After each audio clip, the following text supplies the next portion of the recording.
coal train is symbolic of much of the dilemma of Appalachia. Until very recently, the companies that mined the coal owned all the mining communities. They owned the mines themselves, the tipples, the company towns, the streets, the houses, the stores, the commissaries, the hotels, the hospitals. They even had their own brand of money, scrip, which circulated only in company commissaries and stores. This created a population that was totally dependent, and the dependency lasted for more than 40 years. Abruptly, a few years ago, the company no longer needed its mining men. It needed mining machines. So the company withdrew its paternalism in each of the mining valleys. Millions, hundreds of millions, even billions of dollars worth of coal have gone out of these valleys. Appalachia has produced essentially two crops of people, the rich who have followed the coal and the poor who have stayed here in the Appalachian valleys.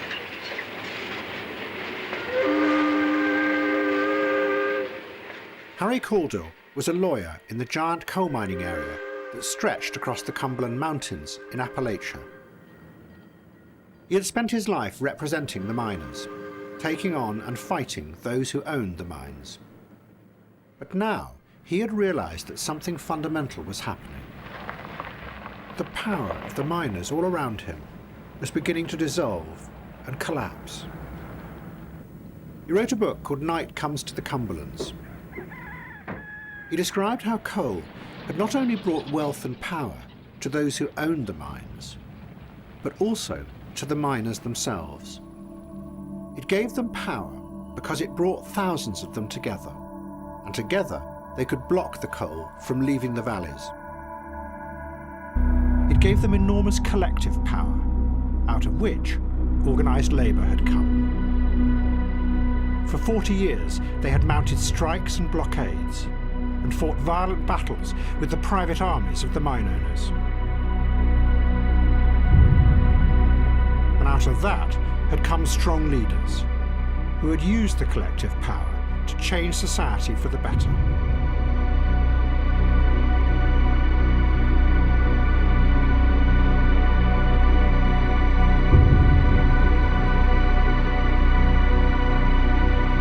In 1946, the United Mine Workers of America, under the leadership of John L. Lewis, who is generally regarded as the greatest labor statesman in American history, undertook to raise the medical standards of this area.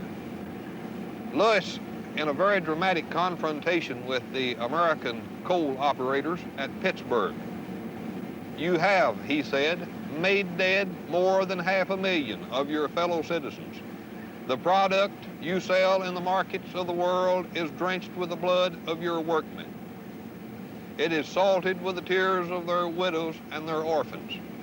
And he said, beginning today, beginning immediately, and at this bargaining table, you will begin to redress this old injustice.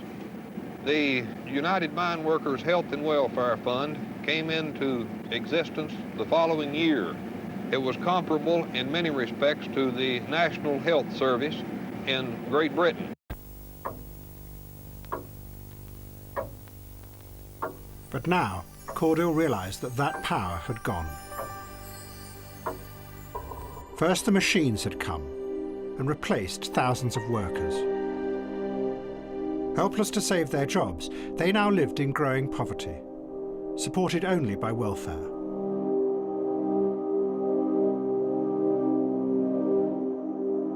And then there was the other fossil fuel, oil.